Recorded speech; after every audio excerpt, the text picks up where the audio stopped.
Listen, an envious person at the surface level will seem very dangerous, but at its very core, you'll find a young inner child hurting, fighting for the attention of others.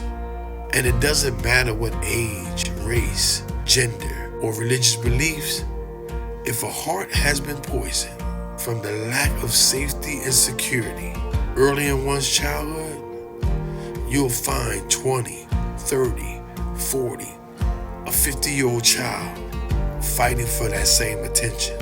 And the problem is, there's no amount of outside achievement that'll fix an inside hurt.